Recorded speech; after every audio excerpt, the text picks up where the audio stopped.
इस बजट के लिए मैं और मेरी तरह पूरा हिंदुस्तान बेचैन था कि एक ये बजट ऐसा आ रहा है जो हिंदुस्तान की तारीख बदल देगा।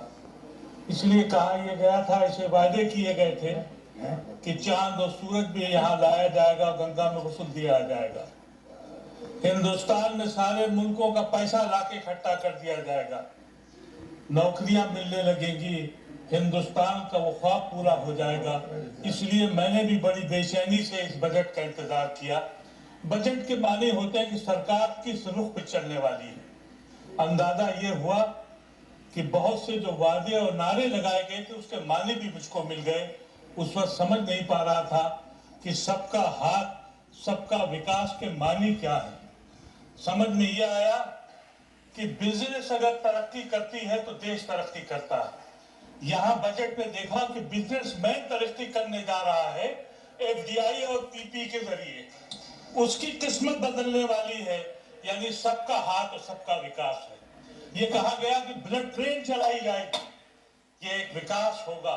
लेकिन आज ही इसी हाउस में कहा गया कि अनमैन्ड ट्रेनों की हालत में जहाँ दरवाजे नहीं है वहां बच्चे मर रहे हैं, यानी सबका विकास और सबका हाथ। ये तरीक़ेकार दिखाया गया। ये कहा गया कि ब्लैक मनी के लिए हमने बहुत कुछ इंतजाम कर दिया है, कमेटी भी बन गई और कोई जज साहब भी ला के बिठा दिए गए जो विदेश में पैसा है। लेकिन ये नहीं मालूम कि इस मुल्क में लीडरों से लेकर और पब्लिक सेक्टर तक जो करोड़ों खरबों रुपया है उसको लाने का क्या इंतजाम किया जाएगा। जो हमारी इकानमी को चूस के खा चुकी है उसके ऊपर बिल्कुल खामोशी है, उस पर कोई जिक्र नहीं है।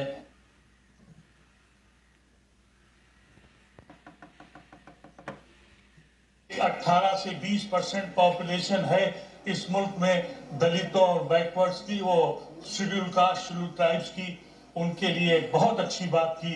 50,000 करोड़ रुपए का उनके लिए फंड मुकर्रर किया गया। उतनी ही पॉपुलेशन में माइनॉरिटी भी इस देश में रहती है, उसको 50,000 करोड़ के बजाय 3 करोड़ का फंड दिया गया, यानी सबका हाथ विकास के साथ। अजीब मजाक है ये, किस तरह का विकास और सबका हाथ कहां तक।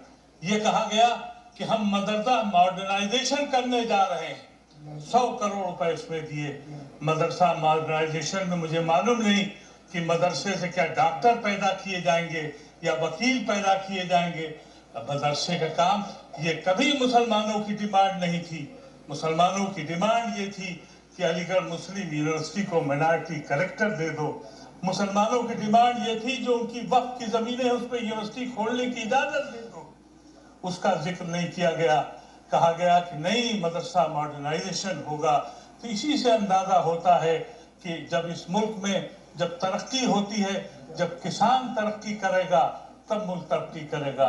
लेकिन अंदाजा तो ये हुआ कि किसान अपना मजदूर जब वहां से निकलता है 2 रुपए में आलू बेचता है, आड़तिया 11 रुपए और 25 रुपए में दिल्ली में आके बेचता है, यानी सबका विकास सबका साथ। ये किस तरह के नारे हैं, ये किस तरह की बजट है। मैं तो ये समझा था कि वाकई इन लोगों ने बहुत से वादे किए, उस पर अमल नहीं कर सके। अभी हमारे दिग्विजय सिंह साहब ने बहुत ही बुनियादी बात कही कि जब ये इल्जाम आ गया कि सीएजी एक ऐसी वबा खड़ी हुई जिसने कहा लाखों लाख खा गए और इधर के लोगों ने वो हंगामा मचाया, पूरी इंडस्ट्री बैठ के रह गई, चरमरा गई।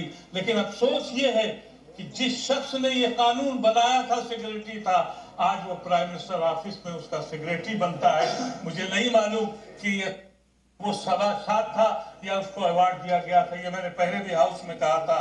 मैं आपसे कहना चाहता हूं, कहा गया कि 100 हम नए शहर बनाएंगे। नए शहर बनाने का मतलब आप जानते हैं, नोएडा भी नया शहर बना था। नोएडा का पूरा नाम है new Okhla industrial development authority. वो new Okhla industrial development authority अब सिर्फ हाउसिंग डेवलपमेंट अथॉरिटी है। दलालों की, जमीनें बेचने वालों की, ब्लैक पैदा करने वालों की वो एक जगह बन के रह गई है। यही कैफियत गुड़गांव और हरियाणा की है। अब 100 शहर और बनेंगे, लैंड ग्रैबर और दौलत कमाएंगे। अगर इसके खिलाफ ये सोचा होता कि हाँ हम 1000 गांव ऐसे बनाएंगे, ऐसे गांव बनाएंगे कि जहां से लोग हिजरत करना छोड़कर शहरों की तरफ ना आए, वहां गरीब उसी दूध और मक्खन में रहे, यहाँ की सड़कों पर आकर छूटी हुई पहाड़ों पर न रहकर अपनी जिंदगियां बर्बाद न करे। उसका कोई खाका उन लोगों के पास नहीं है जिन्होंने हमको ख्वाब दिखाए थे कि हम दुनिया बदल देंगे, हमको मौका दे दो। अच्छे दिन जरूर आए हैं, लेकिन उन लोगों के लिए आए हैं जिन्होंने इस पार्टी को, इस इलेक्शन को अपनी दौलत के सहारे पैदा किया था। अब पीपीपी और एफडीआई के जरिए वो अपने सूद के साथ इस मुल्क में अपनी कुव्वत वापस लाएंगे। और गरीब इसी तरह से इंतजार करता रहेगा कि अगला इलेक्शन कब आएगा।